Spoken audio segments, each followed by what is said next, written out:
Hello YouTube legends, today I'm going to share with you how my clients not only get stronger, but they get more flexible, more mobile at the same time.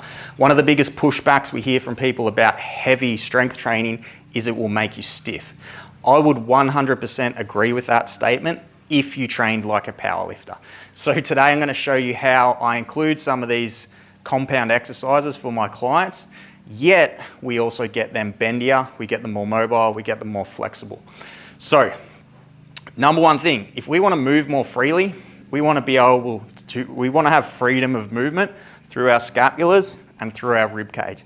We want all of this to be able to move. If we want to have healthy shoulders, even just for our arm to be able to move through its full range of motion, our scapula needs to be able to wrap around the rib cage for us to be able to reach forward fully.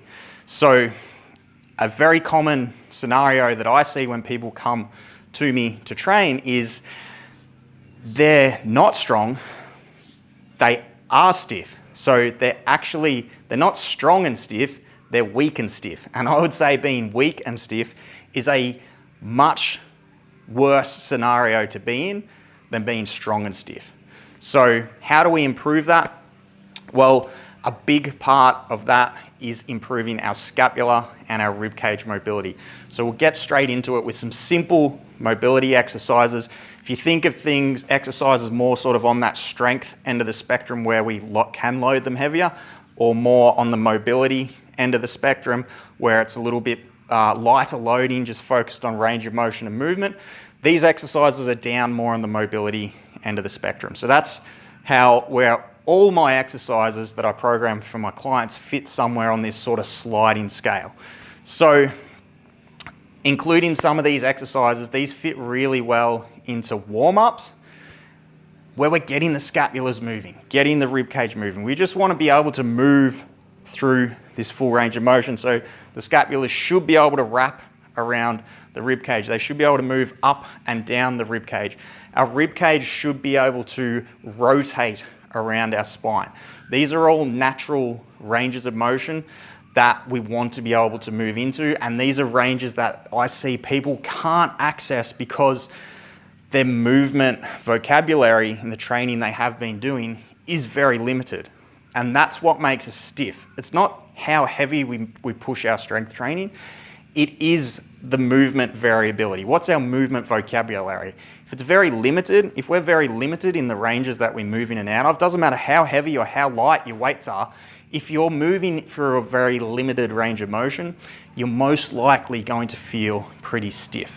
So these exercises are just focused on getting moving. Let's just focus on, can we actually just get some movement going? Can we get the scapulars moving? Can we get that rib cage expanding, compressing, moving through all these ranges of motion?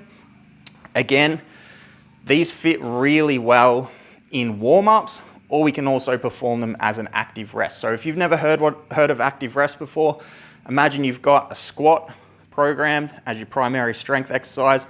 The rest period might say 90 seconds. Instead of doing nothing, or most likely getting your phone out and scrolling on Instagram for 90 seconds, I'm going to put a mobility exercise in there for you. So say it might be the half kneeling banded row. So you're going to perform a squat where the emphasis is a little bit more on the stability around the core and creating this sort of tension and bracing around the core to move that weight when you're squatting. We're going to back that up immediately with the half kneeling banded row where the emphasis is on getting the scapulars and the rib cage moving. So say there's 4 sets programmed there, you're going to get 4 times 90 seconds of time accumulated on that mobility exercise. So that's one way, is an active rest. Obviously we drip feed these into all of the warm-ups of our workouts as well. Then if we think about coming down the strength end of the spectrum, so a lot of those exercises more on the mobility end of the spectrum, there's not much loading going on there. The emphasis is just on movement. We're just sort of learning to move in and out of these ranges. Then of course, to maximize those ranges, we want to be able to load them. So incorporating some upper body strength exercises into our program that allow us to actually load those ranges of motion as well. I'm a big fan of a half kneeling landmine press where At the top, we can actually cue that reach for the weight. So we're getting that scapula actually wrapping around the rib cage, elevating up the rib cage. Awesome exercise that we can actually, like you can go pretty hard on a half kneeling landmine press and load that up. Then something simple like a single arm dumbbell bench where again, it's sort of this reciprocating motion. I much prefer to do them on a bench. Rather, you see heaps of people doing them on a Swiss ball. I think the Swiss ball is actually cheating a little bit. You'll see people bouncing out of the bottom. They use the Swiss ball to help them press that weight out of the bottom. I don't like that. I'd prefer to do it on a bench, so I'm using my actual shoulder to press that weight out and my chest. Not relying on the ball is a little bit of a helper there. So, but the emphasis there is we're getting this movement.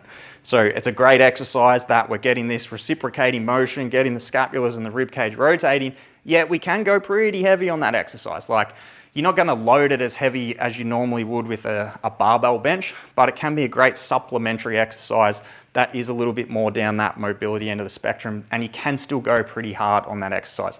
Then dumbbell row variations, any sort of row variation, most commonly people get cued to lock that scapula back and down. Don't let it move, it's gotta stay there. So I prefer to cue a reach for the weight. So at the bottom, we wanna reach for that weight. If this scapula can move through that range of motion, we want to load that range of motion. So we actually reach for the weight, lengthen all this area, let that scapula wrap around the rib cage, and then when we row it in, we wanna use that full range of motion. So we wanna bring the scapula back and down when we do row that weight in.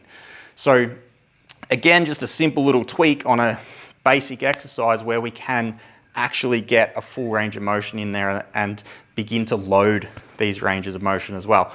Then we might, a favorite of mine is something like a Copenhagen dip, which is more of a rib cage, obviously more of a rib cage focus, where we're getting that side bending and really opening up and lengthening through that side of the rib cage. So if you wanted to get a double whammy, and this is something that I program for my clients a lot, and we've got a couple of supersets like this in the Race Ready Live program right now, is you could perform a superset, which is 2 exercises back to back with a mobility exercise as an active rest.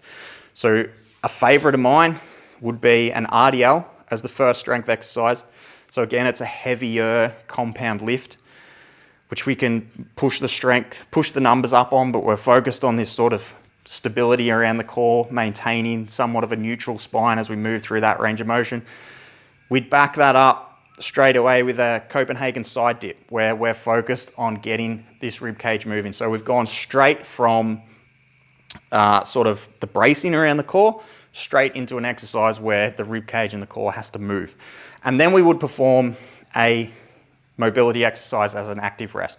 So take your pick, any one of those sort of more mobility focused exercises. It could be something like the half kneeling banded row. It could be more of a passive one where just a side bend where we're stretching and lengthening through that range of motion. But you get the idea there. We've got a sort of a heavier compound lift.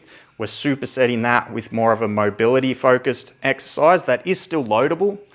And then we're performing an active rest where we might be holding a stretch or more of a passive type of mobility exercise. So we do that over every single workout.